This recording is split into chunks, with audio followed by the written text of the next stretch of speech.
Good afternoon, everybody. Glad you're here. Thank you for showing up. I am Lucretia from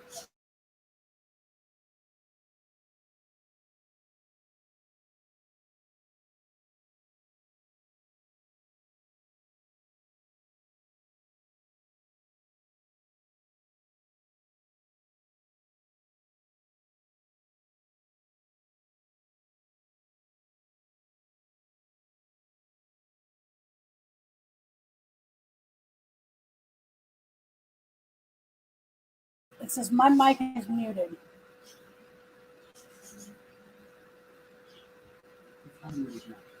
Okay.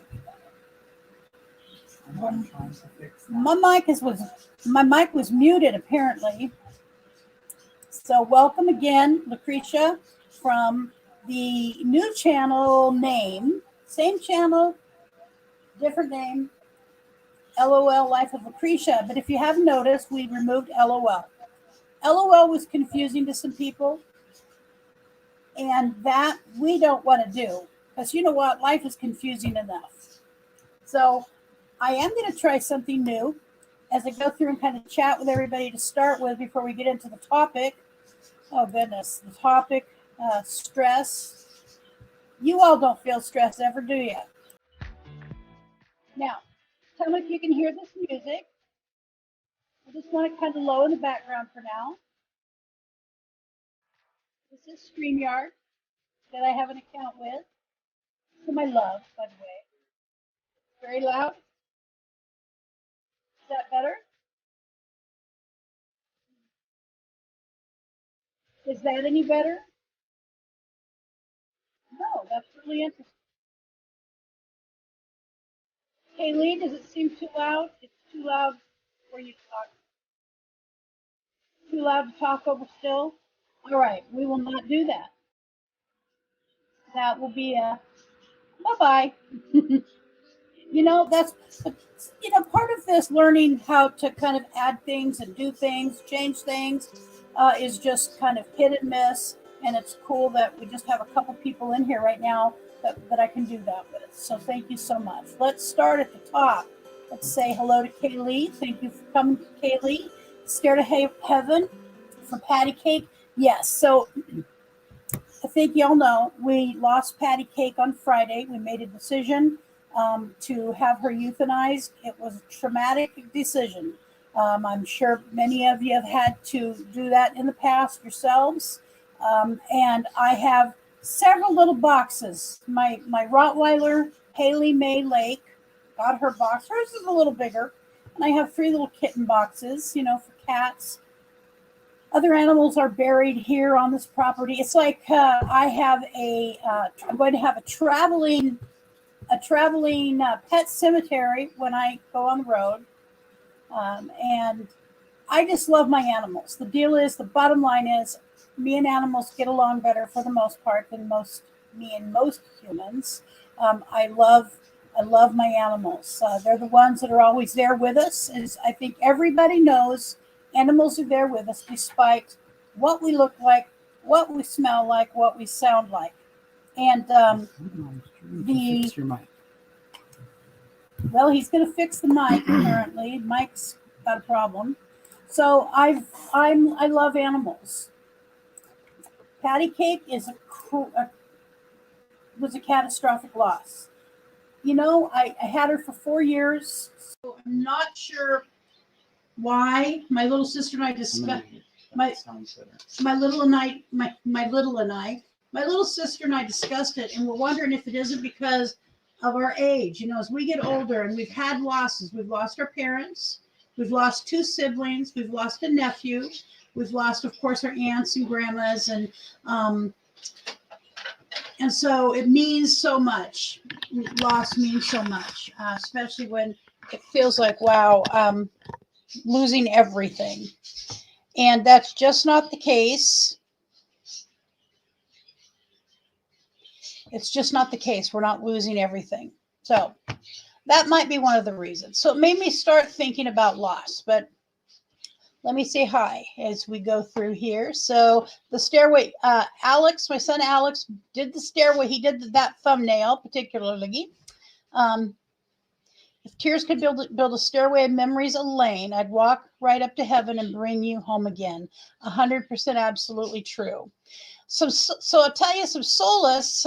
Get hello, travel dreamer. What an enduring sentiment, Kaylee. My thoughts are with you. Good luck, Tricia. Thank you so much. Thank you, thank you. And I believe this is Fatima. I hope so. That I'm right about that.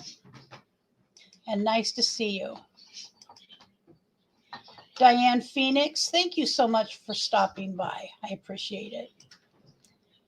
Kaylee saying hello. Hello. And I realize there might be other live streams going on right now. As a matter of fact, I'd be shocked if there weren't.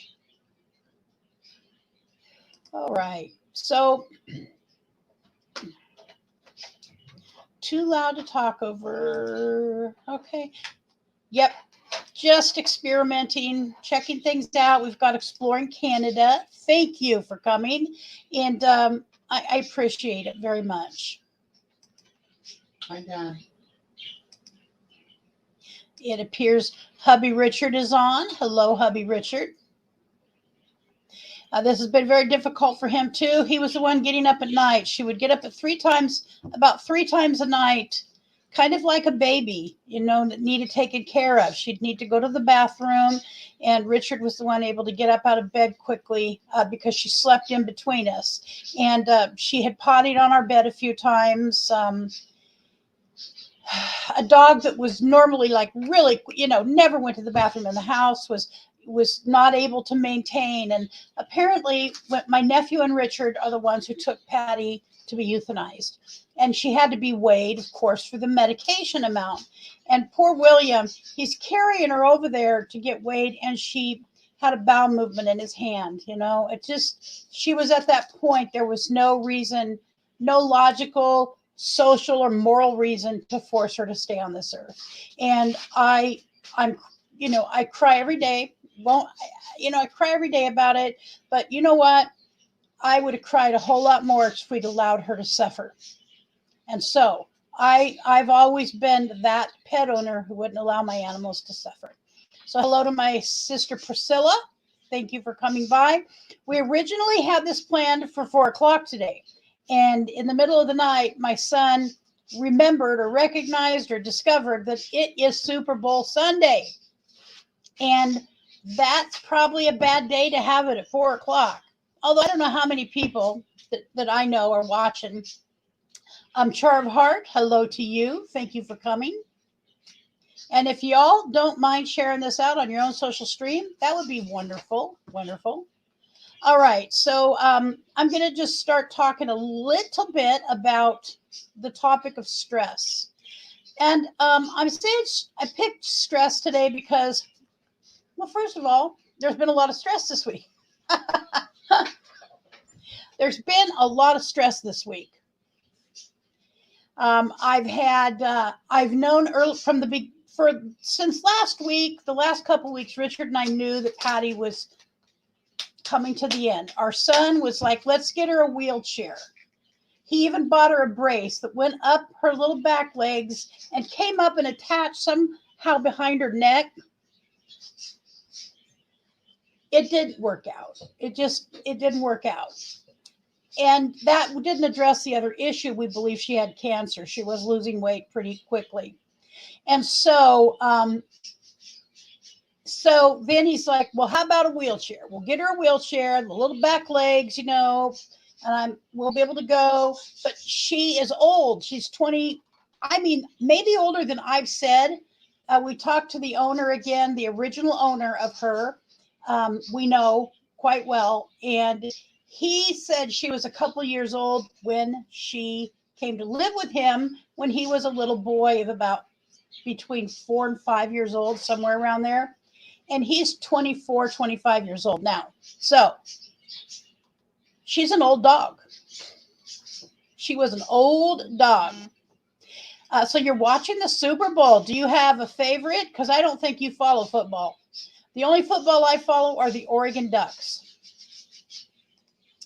And so all week we knew it was coming, and we just were dreading it, as anybody does. We dreaded the idea of having that power in our hands to say, take the life of this beautiful, sweet dog. Um, but obviously being old and sick and injured. I think what really, on Tuesday night, I believe it was, Patty Cake was, she ate up until the end. I'm telling you, hello, Eli family 1983. Thank you for coming by. Glad you're here. So, yeah, Char, she's over 100. But that dog loved to eat. I mean, she's eating in doggy heaven. If they got dog food, she is nosing out the big dogs to get as much as she can. Um, so anyways, what I noticed, I was sitting in my chair in the living room, and she couldn't get up on her back feet. We would have to get up and right her, like put her up on her back feet and kind of scooch her along and say, come on, Patty Cake, you can go, you can walk. And she'd take some steps with those back feet. Well, my son-in-law was in the kitchen cooking, and she couldn't get up, and she started pulling herself with her front paws and scooting her butt across the living room. And I'm like, holy God Almighty, please, why do I have to do this? Why are you putting me in this position? But I knew that was it. So anyways, and she's not our first rodeo, and no rodeo ever gets better. It never gets better. All right. So we have a saying in dogs. There comes a time we take the pain and suffering off of our beloved dogs and onto ourselves. Yes, ma'am. Absolutely. Priscilla, no fave. I'm choosing Kansas City because I like red. Yeah, that sounds like that's a good way to choose color. I agree. Miss Patty was the sweetest girl. She was the sweetest little girl. Miss Patty Cake was the sweetest little girl. And she loved, what gave me solace, and if I can find it kind of in the conversation that I'm going to be having here, is that, and I believe I can. So one of the, I believe that all dogs go to heaven. I believe I'll get to see her someday. I'll get to see her someday. And that's, just how it is for me. Excuse me. My eye is blurry for some reason. And so but one of the things I was crying about, and I was talking to Richard, trying to find someone, is that, we lost the other dog of my life, Loki, several months ago. And darn it, I'm trying to find where Peggy sent me the picture of Patty and Loki in the background. And so Loki was one of the loves of my life. He was a pit bull that belonged to my nephew and his wife. He was the most loving dog, beautiful, sweet dog. And circumstances were such he had to be put down as well. And it was gut wrenching for us all. And it was a trauma that I just said, I never want to go through that again. I can't go through that again. And then here we are with Patty Cake. Well, they were best friends. Patty Cake and Loki grew up with Patty. He was a puppy. And when another family, my nephew and his wife had inherited her, and they grew up together. He grew up with her. So he was no ill will towards Patty. Patty could take his food. They could play. She'd run around. If she didn't like what he was doing, she would jump and try to eat. She'd go for his throat. She'd go for the pit bull's throat. No question. I mean, she was the big dog on the block. Show the picture. Here is her little Halloween picture from a couple years ago. We had that done at PetSmart. Oh, she wasn't happy, but Yep, Miss Patty Cake. All right, so that's that until I can find the picture. But thank you, Chart. Appreciate that. Patty is a beautiful, precious dog. She will never be forgotten in this family, and I'm so glad she got to spend the last 5 years with us because she got overwhelmed with love. This dog got a lot of love, and so my hope is that her and Loki are in dog heaven, animal heaven, human heaven. I mean, I'd like to go to dog heaven. Hello, Matthew Coombs. I'm glad you're here. Thank you so much for coming by. Czar is, we left one of Patty Cake's blankets that's on our bed. We left it there at the end of the bed where he gets up and lays down so that he can smell her. And then I, of course, have one of her blankets up by my pillow where I can grab it and I can have her close to me. So that's, he's struggling a little bit. Hey, I've been stressed out. So many people giving me that. Giving you what, Matthew? Stress. Oh, giving you stress. Oh, I know. I hear you. So I'm going to talk a little bit and about stress. And I'm not going to see the screen because I'm going to be looking at some notes. Maybe I can minimize it so I can see the screen. All right. So some of the costs of stress. Okay. First of all, why? Why is there stress? Well, I get stressed when things are out of perspective. For me personally, one of the reasons that I get stressed is when I have unmet expectations. If I want to get a resentment or an anger on, I will find an unmet expectation to get me going. It's not that I shouldn't have expectations of people, being treated fairly and nicely and with kindness and love and compassion. But the fact of the matter is, people are going to sometimes be unkind, unloving, unhelpful. All of the things that all of us need at times will not always be met. And so that's one of the things that personally causes me stress. Too much work, taking on too much. Now, I don't know about you. I never take on too much. No, I have to think about that because one of the things is when I feel like my stress level is peaking, going higher and higher, if I will simply sit down and make just a short little list of the things that I'm doing or that I'm not getting accomplished because I take on too much, that can be indicative of why I'm feeling super stressed.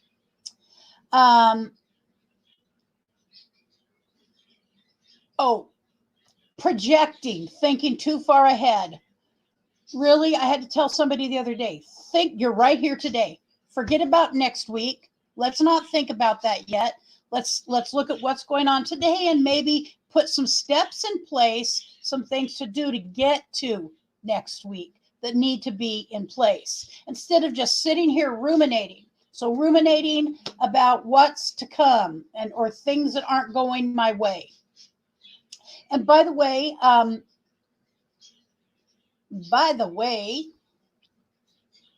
want to introduce before we go any further, I want to introduce my producer assistant, namely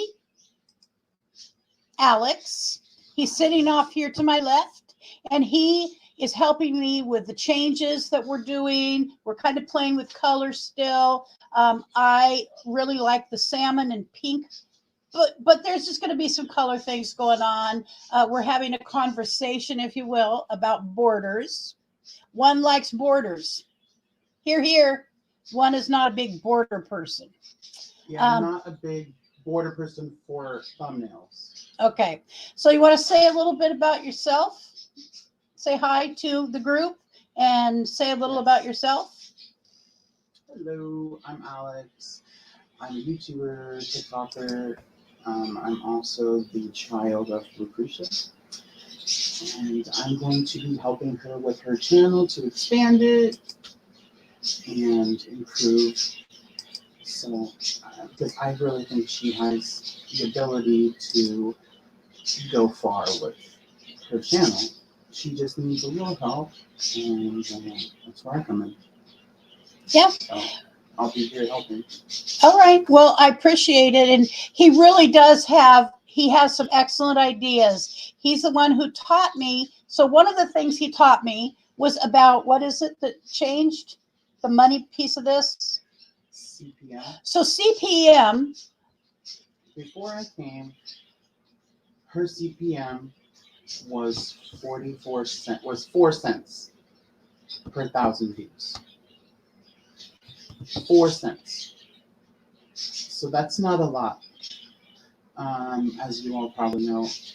But she is now at $4.44.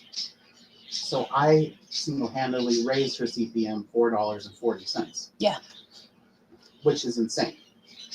So he has a lot to offer to the channel for me to help me learn certain things. So I'm glad that he's going to be working with me. Sometimes you'll see him on screen. He's off screen. He'll be doing all the things that that I need done. So that's that. But I thought you might want to meet him and say hi to him. All right. Let's talk more about stress. All right. Yay, stress. Point out your new maps. Oh, I'd like to point out behind me. Here's a big US map and there's a world map. And I'm going to start incorporating them into certain stories. And we've got plans for, like, if somebody wants to tell us the area that they're in, we start making the connections. I think it's a visual of where having that connectedness. I don't have to do that, but and I'm going to be using color-coded pins for certain things. But I really wanted the world map, considering all the stuff that's happening in our world today. Where is Timbuktu? I needed to know. Inquiring minds want to know, where is this? Where is that? Instead of guessing. So that's new and already up. So we'll be using that. All right.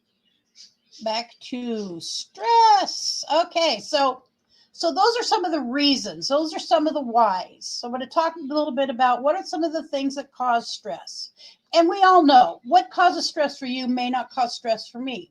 Stress is not indicative of being universal. So one of the things that can cause stress is physical injury, especially, let's say you have a job you have to go to. Physical injury that prevents you from going to work can very much cause stress. It also, physical illness or an injury that changes your basic living style can cause stress. Y'all, most of you know my story. I was in graduate school working to become a public policy analyst in healthcare policy. And I was in halfway through graduate school, and my back started collapsing. I've had 13 back surgeries since then. I cannot go back and finish that. It's not reasonable, because from day to day, I don't always know when I'm even going to be in bed. And trust me, professors don't like it when you don't show up to class. You don't get your score. If I can't take a test, you know what I'm saying? So that caused grave amount of stress. I have about $120,000 in debt alone associated with that. It is on hold right now because I am in poverty living, but I have it. It's being addressed. So illness and injury, aging. I don't know if anybody out there is aging, but I am. I'm 61 years old now, and my entire 50s, if you think about it, my entire 50 year, from 50 to 60, was surgeries. Entire. Not only that, both knees were replaced. Different story, but I'm grateful for that. But I was recovering from surgery every year between my 50th and my 60th birthday. So aging for me hasn't been real exciting. I didn't anticipate being 61 years old and really needing to needing to use a walker at 61, especially when I don't feel like I need a walker inside. But if I want to stay upright, I need a walker or I need a wheelchair if I'm out and about. Not in my house. Right at this point, I can get from point A to point B just fine. So, aging. Another thing, as we've talked about currently, grief. So I think I'm gonna go ahead and add this to the stream. I don't see why not. My notes are good. Let me go to StreamYard here, and I'm going to share the screen.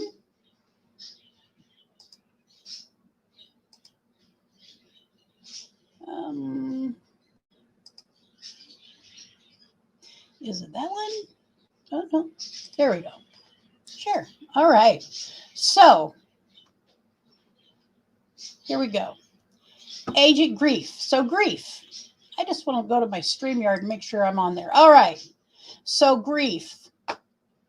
So we all know, have probably experienced, you've experienced grief at one level or another.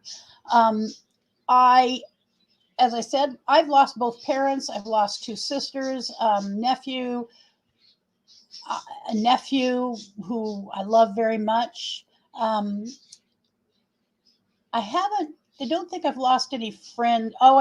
I just realized I lost a friend recently. Didn't have the slightest idea that she had passed away. But the reality is that stress and grief creates stress. And most people, we don't have any idea of how to, we're not just born with a mechanism that tells us how to deal with that stress. And so it's just a matter of learning some skills, what works for you. And we're going to talk about that below. I went through a lot of stress this week over the stress of choosing to have Patty euthanized. Was beyond what I thought I would be able to tolerate, just having lost Loki. Okay, one of the other situations is mental health. Mental health issues can definitely cause stress. They can cause stress for the person, and I'm going to say mental illness and addiction can cause stress for both the person involved directly and the people who love them. I know, because being a recovering alcoholic, I'm almost 28 years sober. And I know that my behavior created stress for other people, that it's unfortunate, but it happened. Can't go back and undo it. But what I can do is go forward sober on a daily basis and continue to make amends and be helpful and useful where I can. Mental illness. Our family is not a stranger to both issues. There's mental illness on both sides of my family. There's mental illness within the family unit overall. And I will tell you, knowing what I know, that people who have to deal with loved ones who are struggling with that, because we live in a society that does not force you to stay mentally stable. We get to choose. Do I take medicine today or do I not? Do I take medicine and stay stable and on course, or do I stop medication and go and do what I want to do and have a reason to blame it on? Because I've seen it happen and be used that way. And it's very painful to watch. I've had to testify in court against a relative many years ago, relative to their child. And it was one of the most painful things. I don't know how they heard me. I was sobbing my eyes out. But again, it was mental illness and addiction unchecked. And the person just would not cooperate with the system to get help. All right. So loss. Again, most of us have limited coping skills. I was not born with coping skills for many things, let alone how to deal with the loss of a family member, of my animals. I've had animals my entire life, and I could tell you each time the loss has got the feelings are worse and worse. And so I wasn't born with the coping mechanisms. It's just how it is. Now, some families are really good about teaching their kids, this is a natural progression. This is not everything. There is a time for everything, and one of those everythings is for something to pass. And thank you, Kaylee. I appreciate that. I have to use these kind of things, and I thought, why not share it? I'll just share it today. So. Let me go back here. So learning coping skills is part of it.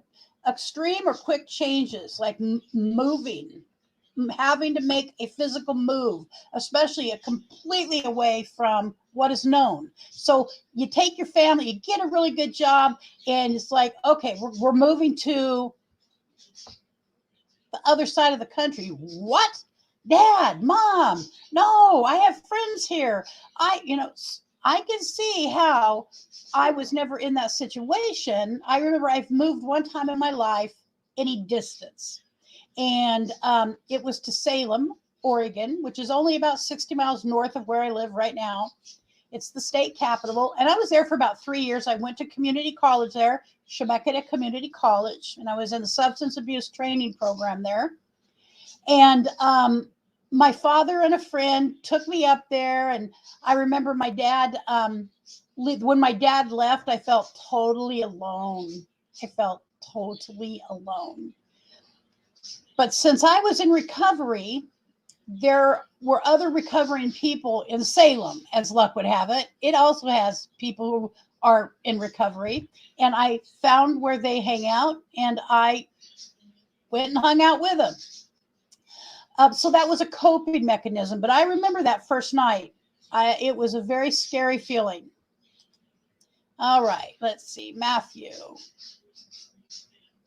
Hello, Rich. The feelings are very difficult, and they're confusing. Possible. So.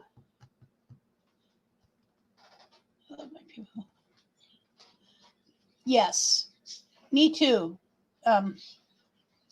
Everybody needs love. Travel dreamer. I've moved more times than I can think. 5 first grades. Oh, good Lord. That's a lot. One of my niece and nephew, in her grade school years, her family moved 11 times, and she was not a stable little child. Jennifer had a lot of struggles, and she was never grounded, never felt that sense of being grounded. It was a very, very hard and very sad. So let's see here. So yeah, extreme or quick changes. It could even be, also grief in and of itself. Like I said, we all handle grief differently. And that has some skills in and of its own self. If someone is not able to get through the grief, there is specific grief counseling, and there are people that one can call and say, hey, I'm struggling with this. This is too painful for me to do alone. As a matter of fact, I found out that likely when I get my little box of ashes back for Patty, there will be a paper in there that has the phone number for grief counseling, specifically for people who've lost a pet. Now that to me is just freaking awesome. Really. I never would have thunk it. I know that there's resources out there, but to connect people up with that's amazing. All right, spiritual issues can be also one of the problems that cause stress, i.e., losses. Many, so very quickly, in the last little bit of time, we lost Loki, and then we lost Patty. And it's two losses at some level I feel I'll never get over. Now, that's probably just my emotions talking, but I'll move on, but they're always going to be right there. And these are two animals that will always be a part of my life. Losing um, my first sister that I lost was a catastrophic loss because she had an aneurysm at work, a brain aneurysm, multiple brain aneurysms, and so it was not anticipated. And it was right before Christmas. So, and it was through Christmas to the 3rd or 4th of January. So those are things that are going to be there forever, all time and forever. Unfortunately, I am looking still for this picture really just quickly as I can because I believe that I've got it and that Peggy sent it to me. There it is. Well, I'll pull that up before our time is over. And so, loss or many at a time quickly. When my about 5 years or 6 years ago, we lost my sister, although it was. And okay, so she actually died on 1/3, Priscilla. Okay, so it was the third. I know it was the third or the fourth. And this is a sister that this little sister and I were very close to. So when we lost our other sister about, I think it's 5 years ago, we lost her and it was known. We knew it was coming. It was planned. She had really bad COPD and she was dying and she was miserable and she was suffering. And so while it was very sad and traumatic, because again, someone we were very close to, it was the right thing for her to do, to make that decision, to be able to um, go through not hospice. She went through,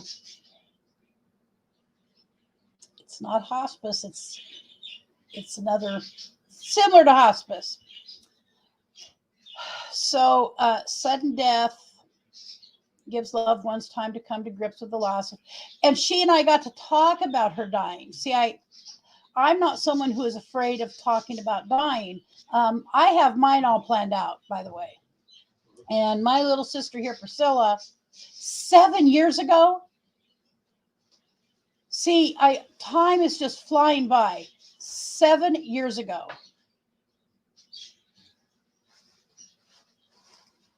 That's just shocking. So she passed, and then that was in July. And then in December, or January, middle of January, one of our adult grown nephews took his life. And then a few months later, my sister Linda, who had just passed, her husband died very unexpectedly. And it was just like, he's like our father. He's like a father to us because my sister Linda and him, they were old enough to be our parents. So it was very hard in our family to have that many losses. 1, 2, 3. 1, 2, 3. And Travel Dream right here, Fatima, part of the family for us losing them is painful. It's horrible. I mean, there's just no, yeah, exactly. Kaylee, the passage of time after the death, passage of time after a death is deeply offensive to me. I know that sounds odd, but that's how I feel about it. The passage of time. So do you mind expanding on that? What about the passage of time is offensive? Because I know that thinking that will be better as time passes. Yeah, I can, because yes and no, it doesn't. In some ways it gets better and in some ways it doesn't.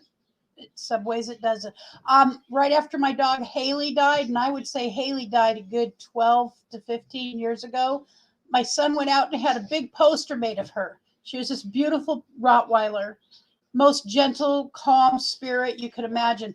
I have never been able to look at that I still to this day can. His thought was, I would love to have it, frame it and put it up so she's there. Not for me. I just loved her so much. I can't do that. And that's for me. All right, back over here. So, spiritual crisis. So somebody can run into a spiritual crisis that potentially is engaged because of a death or an injury, or it's like wondering why God, why did this happen to me, and can really have a deep spiritual crisis over something like that. I know that I've asked many times, why God, why? And somebody told me in a meeting where I was at with other recovering alcoholics, they said, why not you? If not you, who? If not you, who is going to suffer this? I'm like, why be such an a-hole about it? But that person was right. If not me, who gets this? And so many people run into spiritual crises as a result of this kind of thing happening in their life, and they're not ready for it mentally, emotionally, spiritually, maturing wise. Kaylee says, it's like when they die, I want the whole world to, get on its knees and acknowledge the loss of my loved one and how it hurts me so much. I don't know how to go on. Yes, ma'am. I do know that, because I know that when I left the first loss when I went to the hospital, when my sister Annette died, the very first sister, and that was 23-ish years ago. When Annette died, my family was at the hospital. We were all there sleeping there. I mean, it was a 2-week vigil. Part of that time she was in ICU, but once we decided that she was going to come off of life support, she was moved to a regular room where she could have us in there as much as was rationally, couldn't have 100 of us in there, but could have several of us in there.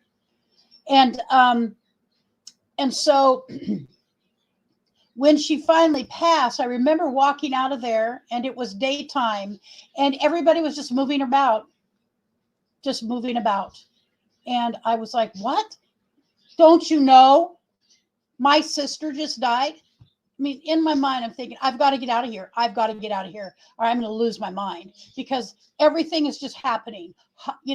Everything is just happening around me. And I can't do this. I can't be around these normal people who are going to work, who are going to go eat lunch now, who look at them, they're happy together. That family looks like they're just, left a good situation. And it's not that I want bad things to happen to anybody else, because I don't.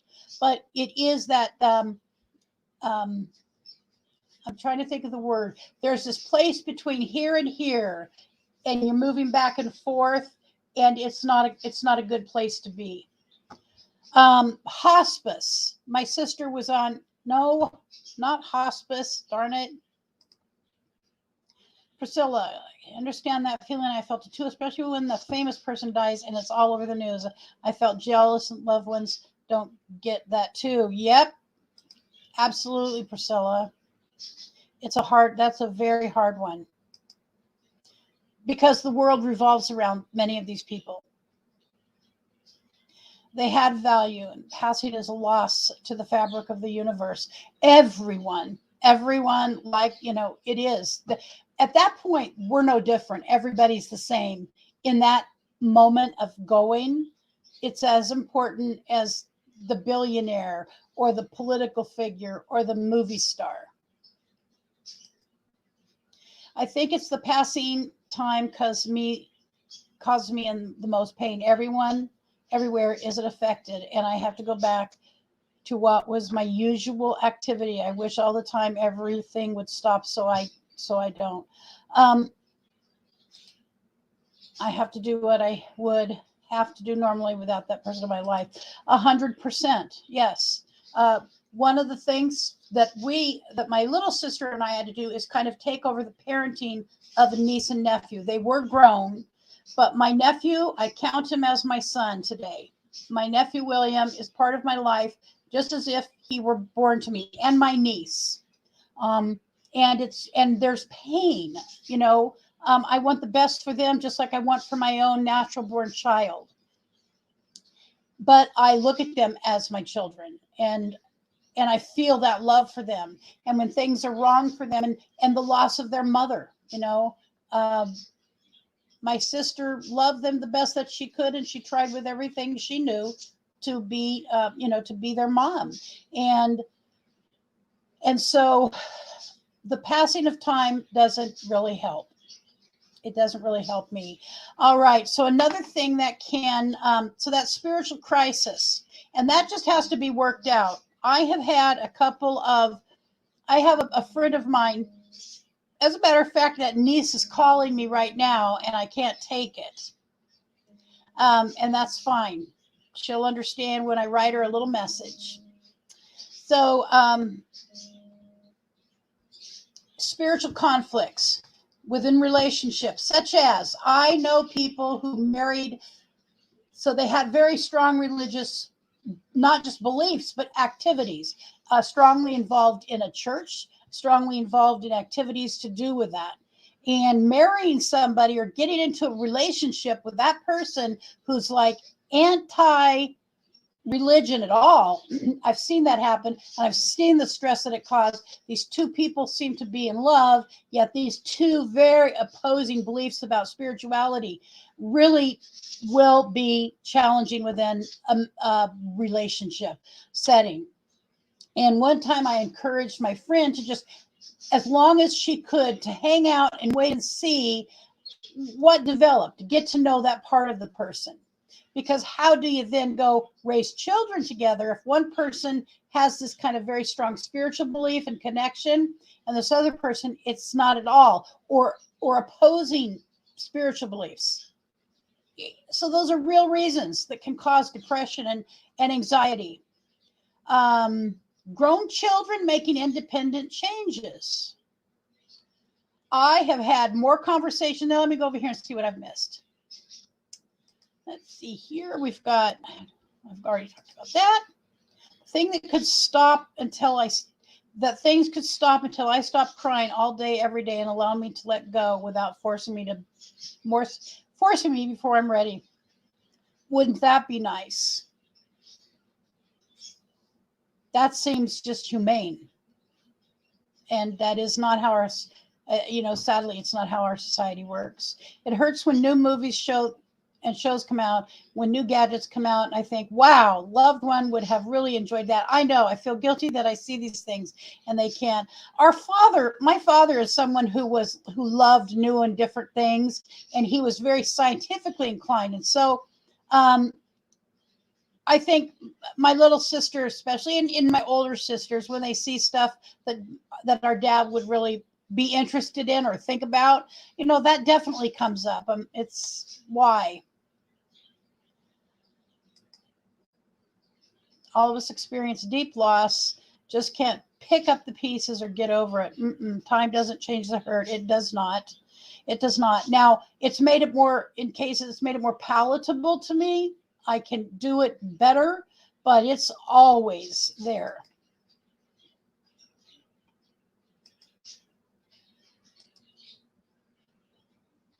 All right, let's see where we're at. Grief. So grief is one of those things, as we've talked about as well. See, grief is a thread that runs throughout all of these. What I have found when I started laying this out is grief is a part potentially of all of these segments of who we are as a human being. Socially, a friend dies and there's grief. This friend that I had and I hadn't talked with in a couple years, I found out from another friend that she had passed, and I looked it up and I was like, oh my gosh, how could I have not known that Rhonda died? How could I have not known that? I felt embarrassed to myself. It's like, you cannot do that with people. You have to, no matter how much is going on in your life, do not forget that there's other people out there, and to just try to say hi, give people a hello, and it was a blow. It was a blow to me emotionally, really was. Familially, so divorce obviously can cause stress. Um, I've only seen one family, and they're on TikTok, and I'm sure there's other ones, but one on TikTok. Him and his kids do a TikTok, and they're doing really well. And his ex-wife, comes and does it with him too. And I could tell you, it looks to me like hubby and wife are going to get back together someday. And by the way, all of America's pulling for him. But divorce, generally speaking, a lot of stress involved. The blending of new families. I've seen this firsthand where the blending of new families, well, the two adults may be, oh, we love each other. The blending of new families is not that easy most of the time, and needs to be paid attention to by both adults in the family. Um, Kaylee, a close friend of mine died last February. I didn't know until a month later. Feels like a wrecking ball was swung. Yes. So the friend and I that discovered this, that's kind of how it felt, because the person who died had lived with my other friend for a while. And it was a challenge. It was to put into pieces. How did we not know Rhonda was gone? It was like, bam. Yes, I totally understand that. Again, the death. So within the family, a death, and then the grief that comes along causes stress. That all causes stress because, by the way, not everybody grieves at the same time. American Wanderer, well, hello to you. So glad that you are here. We're talking about stress. You know nothing about stress, do you? Got to meet him when I was in Quartzsite. He was in the cul-de-sac, if you will. So, Priscilla, trying to survive financially in this high cost of living world can cause stress. Yep, I will, and I do include that here. So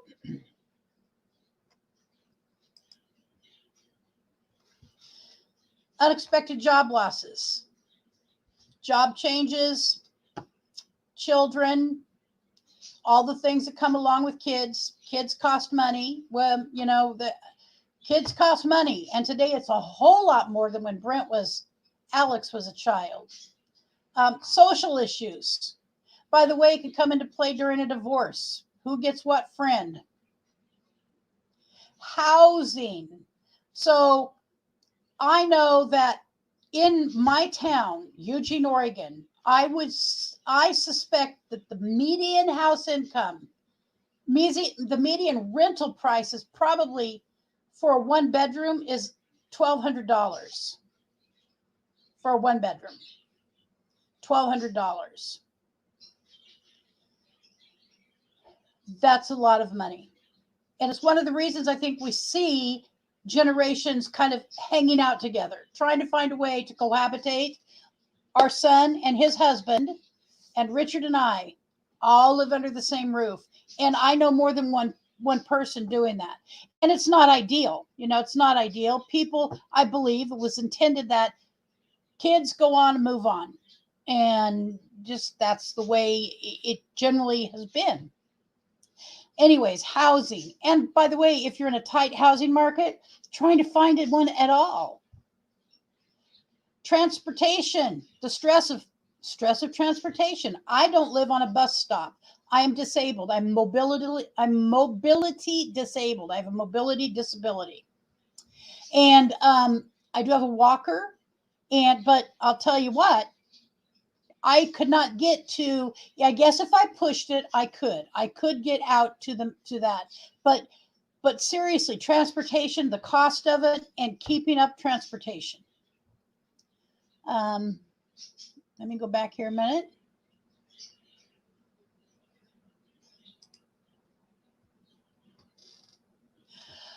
I did see that. Oh God, hit a sweetest German Shepherd HD.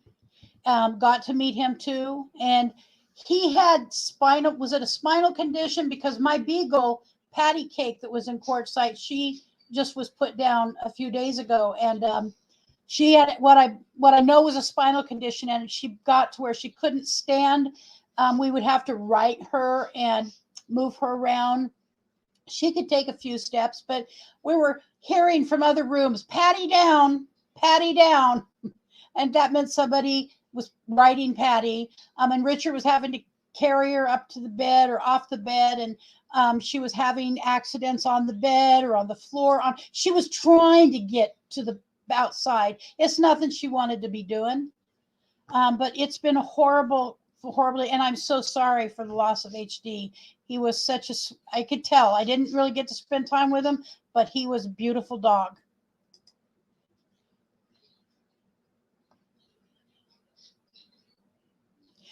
No one called you when when your friend passed. Yep. Yeah. Why didn't someone call me and Lisa about our friend? A friend of mine feels horrible that her kids are suffering in this economic climate. She is feeling guilty for bringing them into the world. Nobody expects this kind of thing to happen. But today, if I were thinking about having children, I wouldn't have children today. I'm glad I've got my son. Thank you, God. He came at a time, he was planned. He was born in 1990. And so things were not as bad by any means as they are now. But I can't imagine buying him presents now. What do you buy for presents today for kids? I thought I had married someone that valued God, but when I went to church regularly, they found a reason to feel offended and cut my time set aside to go and be with my church family. It's that's what it can create just a horrible barrier in a marriage, in a relationship. Building a new cargo trailer, conversion into an RV, and a mobile science shop. My new full color equipment wouldn't fit into my shuttle bus, so had to go bigger. Can't wait to see it. Travel dreamer. Luckily, our kids are adults. Yep, her kids self-sufficient. I couldn't imagine if they were little.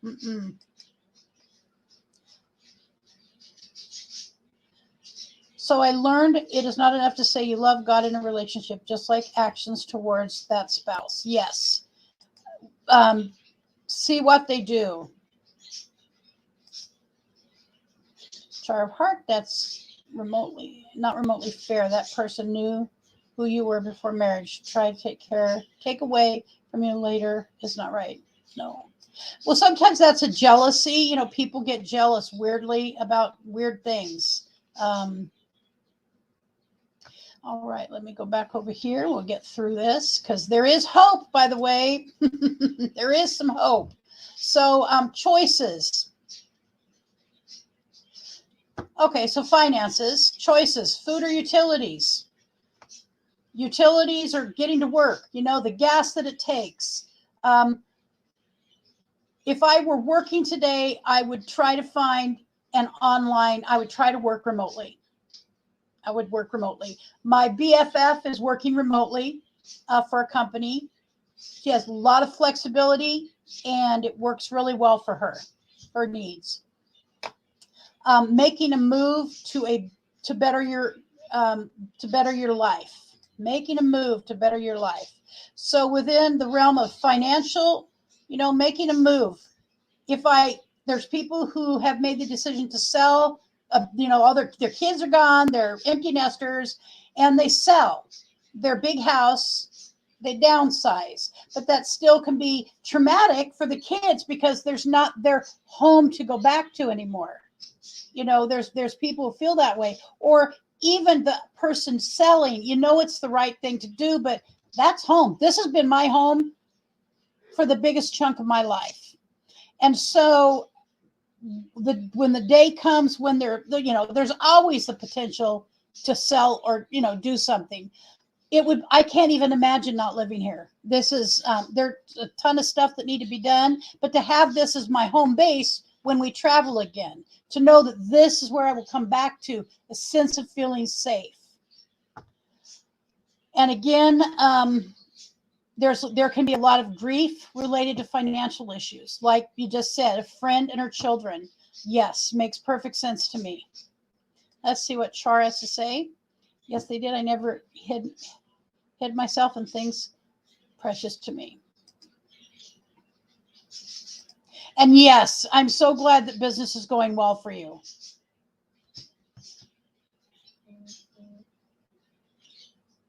So our son wanted to put Patty, our little patty cake, in a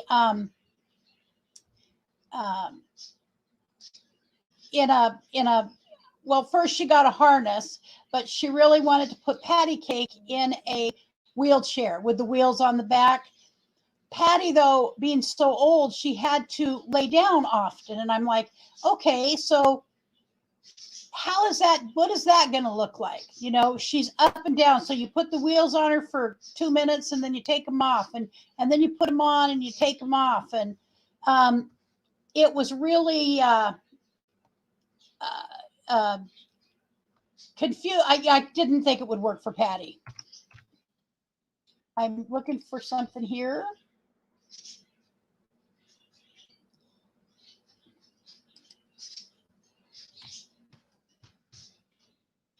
All right.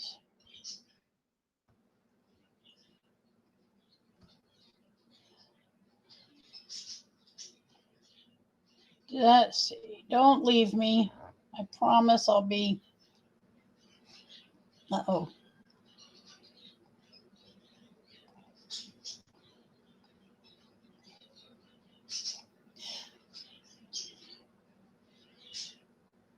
Huh. I'm really looking for a cute picture you're going to love.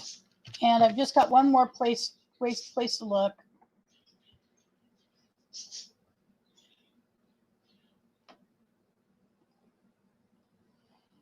Hmm. Okie dokie. Well,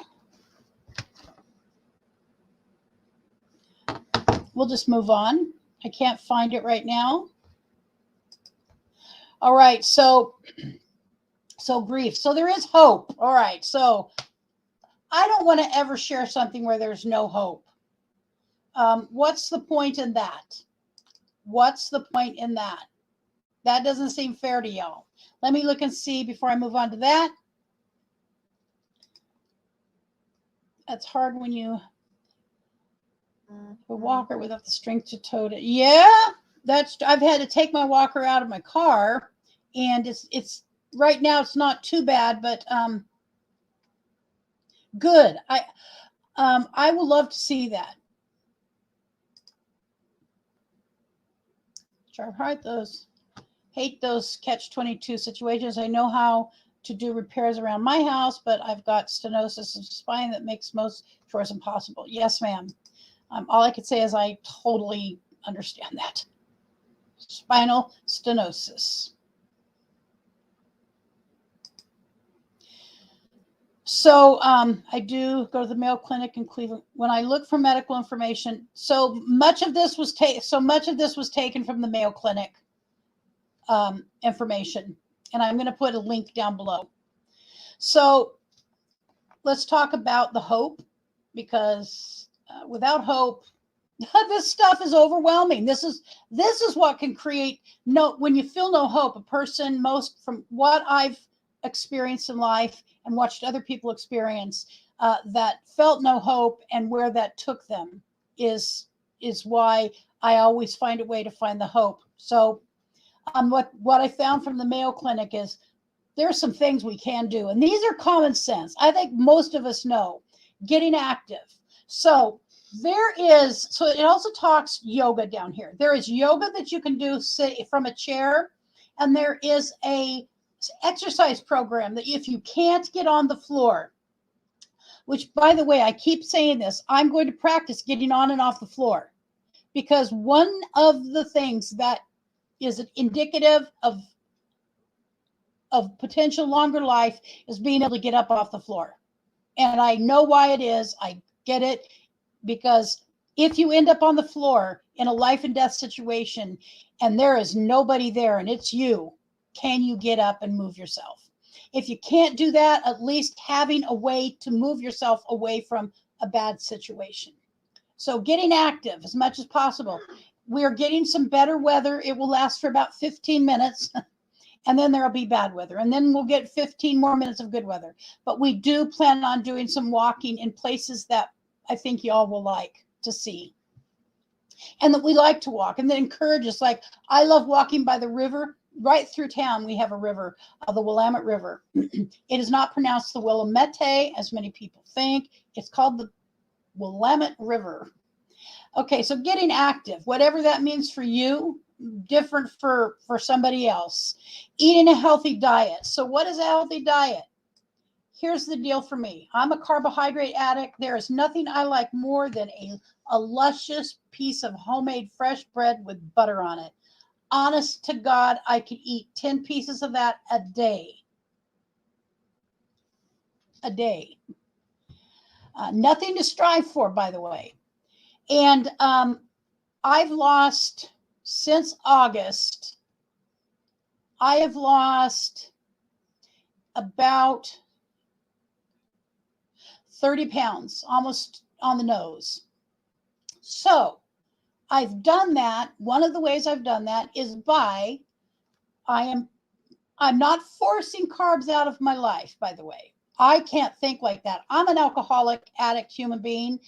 It's, who has that personality of I want what I want when I want it. And if I can't have it, I'm going to now make sure I get it. So I can't think about that way. So if I want a sandwich, I'm going to have a sandwich. I'm going to do it with the most healthy kind of bread I can find, or the least carb bread. And by the way, I've been putting on Facebook many low carb, no carb recipes. And my niece, who does keto, gave me the name of her keto bread. And so, however, one of my doctors said she did not recommend it because carb addicts are so psychologically tied to carbohydrates that it will psychologically trick our brain into thinking we are still eating a carbohydrate. It's just very odd to me. I'll give it a try, but I still don't deny myself. I do know now that I can, instead of use rice, I love rice, I can use riced cauliflower. So learning how to put things in place of, but I'm not going to completely give up rice, or I'm not going to completely give up pasta. I have got some no carb or low carb pasta sitting up there that I'm going to give a try to. So healthy diet, at least try. I have to at least try. I need my left shoulder completely replaced, and I have to be a certain BMI. And that is like 31 more pounds, and I'm within that BMI level. My back situation, the surgery I need was told to me is a monster surgery where he needs to go in from my side and be able to reach my spine with his hand and take out several discs and put in a expandable cage, has to be in that same BMI. Okay. He said if he did it now, I would probably die. I would die. And so he's not doing the surgery and I'm losing weight. And so I have to find a way to replace those things that I love. I'm a carb addict, with better things. And by the way, it's doable, because if I can go for 24 hours without a carbohydrate, or like maybe 40 grams of carbs, anybody can do that. Avoiding unhealthy habits like drinking, drugging. And by the way, there is some exercise to the excess that actually isn't good for a person. So it's the moderation of all of these things. And if somebody's not an alcoholic and they can have a drink for God's sake. Here in Oregon, I'm not going into it, but so if you can have a drink, have a drink. He's talking about you taking and replacing grief with things like food, alcohol, sex, dangerous behaviors of other types, and having healthy habits that engage a long and productive life. One of those things is to learn to meditate. It just so happens that I follow a philosophy of living of 12 steps. That is, the 11th step is sought through prayer and meditation to improve my conscious contact with the God who I understand to be God. So I have that built into me already. And it doesn't mean anybody has to have any specific God, by the way. Get to have our own concept of what that means to us. Connecting with others. I think, I can't believe it. I'm saying this, but all right, Priscilla, I see that. You have a good afternoon. So I'm not gonna be a whole lot longer here, anyways. We're not gonna do another 3.5 hour vlog.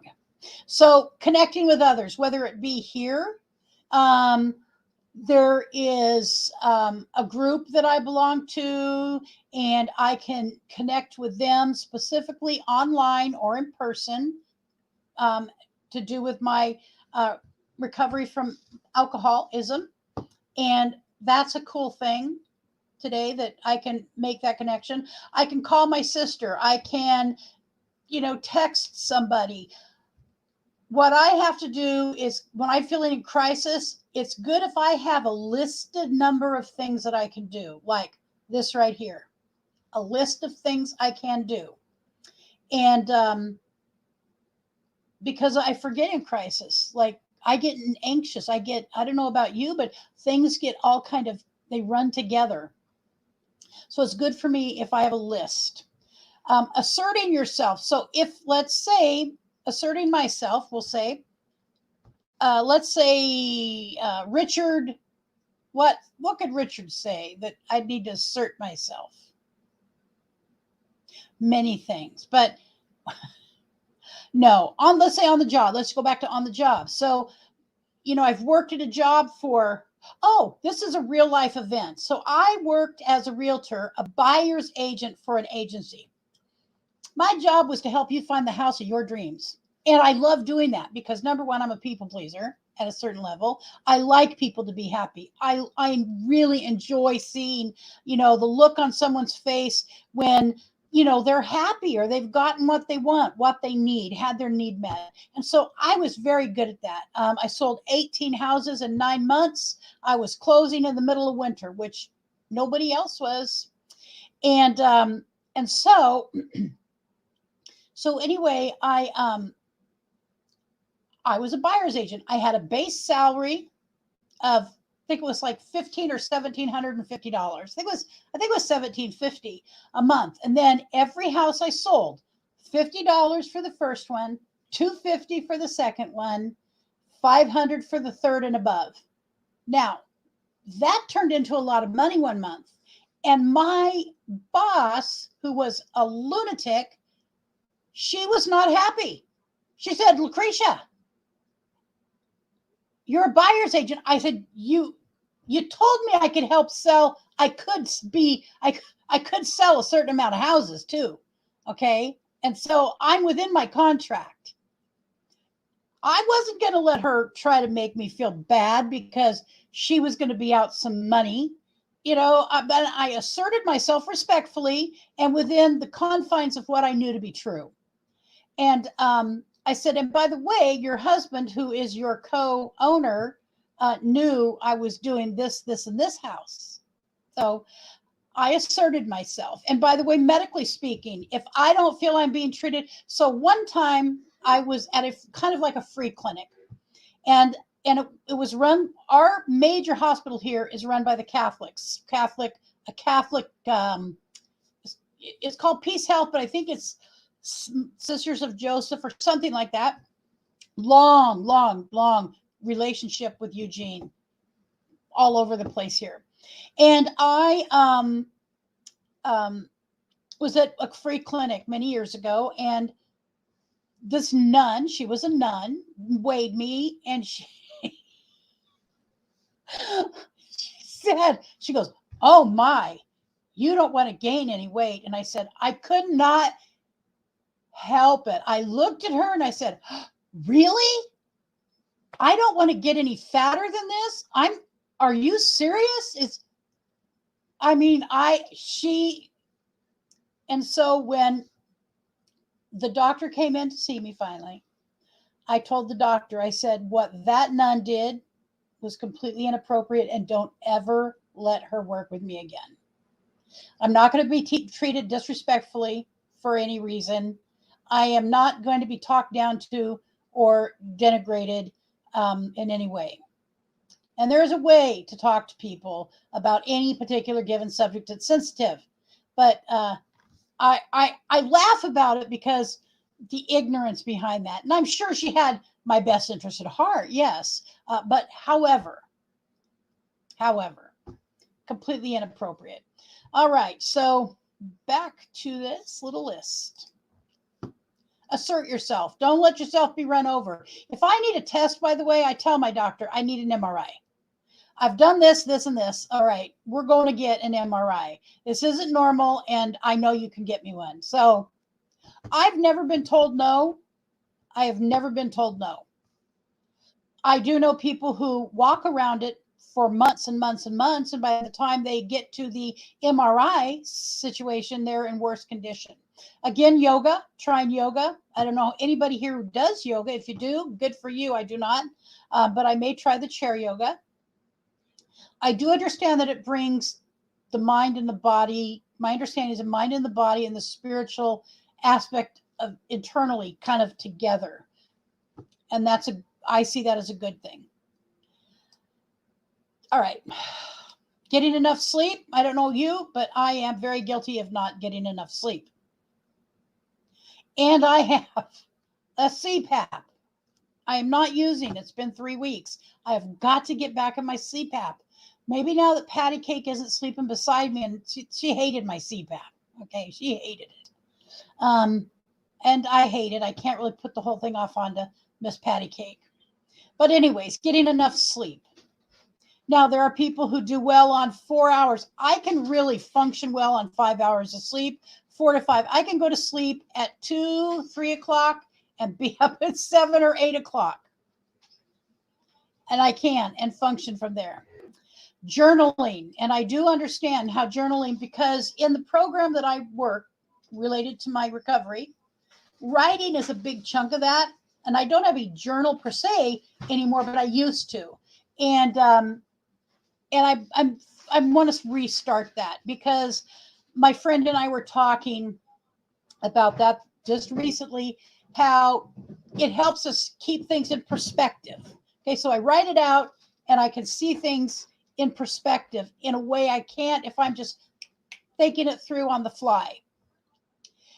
Get creative. Okay, so I'm learning to be creative by my thumbnails. Okay, so I don't make the greatest thumbnails. I will be the first to say that. But I am learning. And by the way, I am not technically inclined in any way. And so the fact that I'm doing it at all is shocking to me because I'm the last artist. When I was in 7th grade in junior high, let me go over here and see what's going on before I go into that. Oh, Priscilla, New York. Now I'm in New Jersey. We used to get lots of snow. I wish we had snow so bad, but we used to get a little every year, but now hardly any. Climate change is scary and damaging. I'd rather have the snow than the damaging change. Yes, ma'am. Me too. Her too. Priscilla and I love snow. This can help us keep focused. Yes, they can. I need to be more assertive medically. It's hard for me to tell a doctor. So one of the problems is I got real lucky. I had a doctor for 30 years, almost his entire medical career. He was my doctor. And I remember, we went through his growing up as a doctor. And when Dr. Shepagurty stopped being a doctor, the office got so, I was sobbing. I mean, boo-hoo, sobbing. I couldn't imagine anybody else helping me medically. I just could not. And they said that happened with many, many, many countless people, and they're the same thing. Yoga is fabulous. The more you do, the more you'll be able to do. That's kind of what I understand. Pain, illness, stress, interrupt sleep. So frustrating. Yes, ma'am. Fear. So also fear coming into play. Fear. So being creative, find your creative side. My gosh, there's so many. Richard is an artist. Richard is an artist. He has not done a piece of art in decades. He just hasn't felt like it. He could be a working artist if he wanted to be. And I'm not saying that as a wife. So find something creative. I don't care if you are getting one of those big adult kids coloring books. Get creative.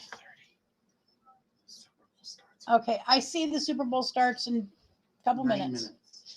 Okay, find something creative to do. I find this to be creative. Finally, seek professional help or counseling.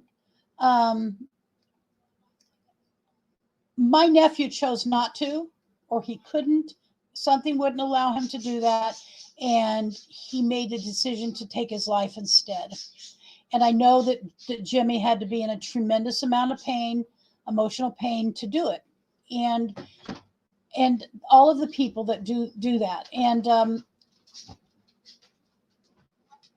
And there isn't, I know there's usually not an easy way for most people. I am thinking of doing it myself just because the physical stuff that I go through. I think everybody knows that I have, let me see here. Let me close this. Let's go back to StreamYard. I've shared a lot about, I've gone through depression. I'm just like anybody else. And one of those reasons for me is that I have unmet expectations. I expected certain things to happen and they did not happen. I haven't had the funds to be able to make these things happen. And so having to do it very slowly, incrementally, and I'm impatient. So it's that place of unmet expectations. And so I just encourage people to find a way to address the stress in your life, because it hurts us physically, mentally, spiritually, socially, and within our own families. And we can also be a light to someone else. Be a light. I kind of look at it as be a light to someone else. Know that I've been through this. One of the reasons I like being a recovering alcoholic is because I've walked down a road that I've learned how to not drink one day at a time. And I've helped a lot of women learn how not to drink one day at a time. Those that had made that choice and decision, they were ready to stop that. And then there's others that they made the choice and then they made the choice to go back, and that's a different story. But one day at a time, I've learned not to drink. I've learned not to ruin my life, and I've learned not to ruin and damage other people's lives. So I'm grateful for that. That's caused a lot of stress. That's caused a lot of pain.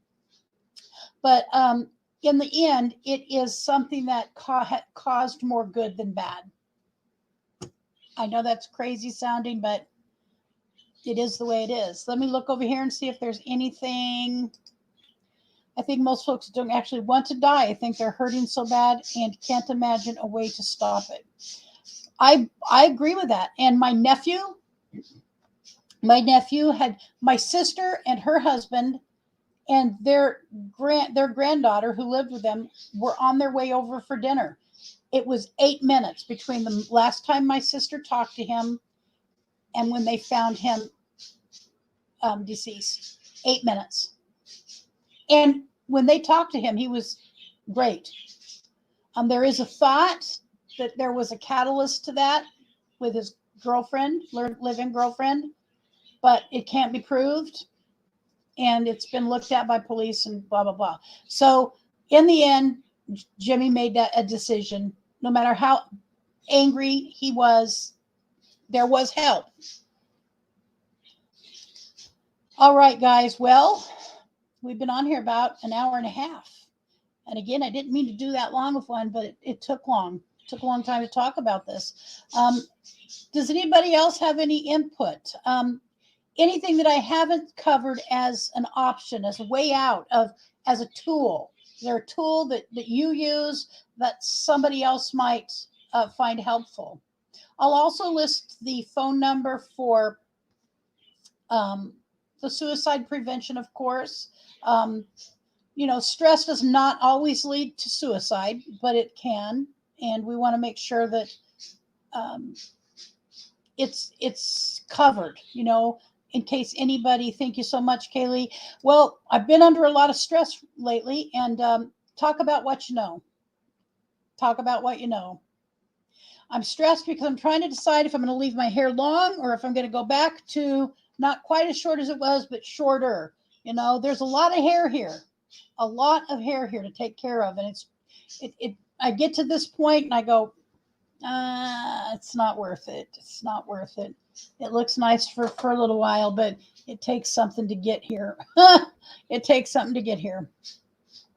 So I'll be fine. I'll be fine. And Boondocking with Boomer. Hello, Lance. How are you today? We're just getting ready to get off of here and go watch the Super Bowl. Talk about stress and how people can deal with it.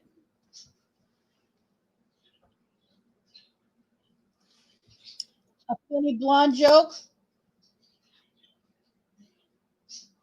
Go ahead.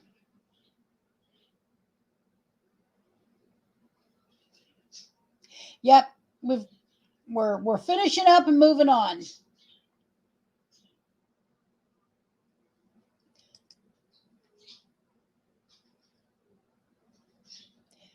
But you can drop it there if you would like.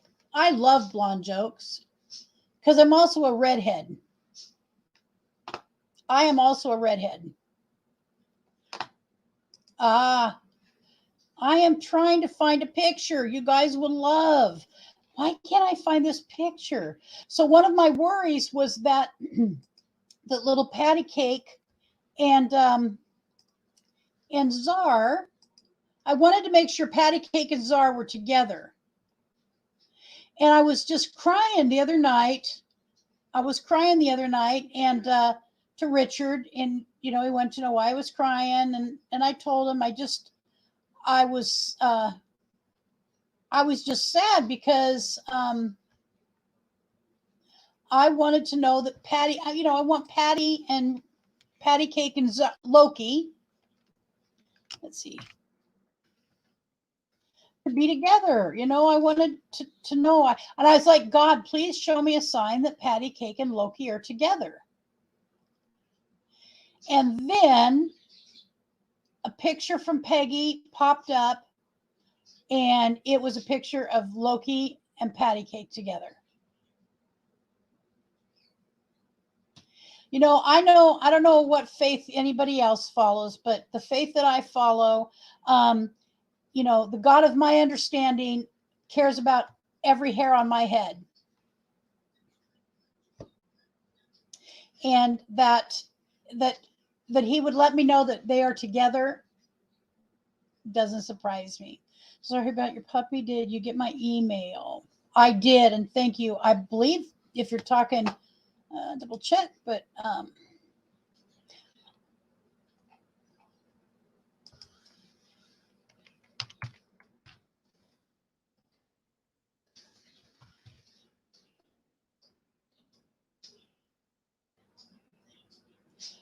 I know I did. I just read one. So I'll go back and double check. Email a few days around your puppy. Yes, okay, that's the one. Yes, thank you. And thank you very much. I just haven't had a chance to get back and say thank you to people. I've gotten a lot of support either through email or through text messaging, and it's very kind. It's been a hard loss for us. She's part of our life, She sleeps right between us. Miss Patty Cake.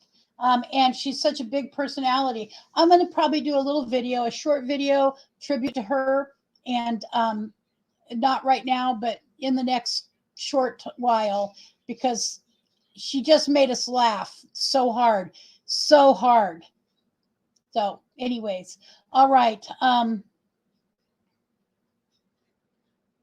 Thank you so much for coming, everybody. And I had intended last week, if things had not gone as sideways as they did, there was going to be a live stream on Thursday, I believe it was, a topic driven. Normally Sundays, I think I'll probably be going back to something fun and interesting, maybe putting a game in there.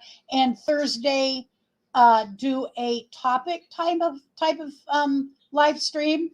And later in the afternoon, I know that Shirley from Following the Yellow Brick Road goes live at 4 o'clock. And so I probably would do it right before hers and go and do um, uh, go over to hers afterwards, because I really like Shirley a lot. She is doing what I'd love to be doing. She's doing it as an older female on she pulls her trailer and everything, you know? So I have lots of respect for Shirley, a lot of respect for Shirley. All right, guys. So you stay safe. Y'all stay safe. Stay healthy. Remember, it is your world. I'm just in it. Okay? I'm just in it, and I'm glad to be there. Thank you for allowing that.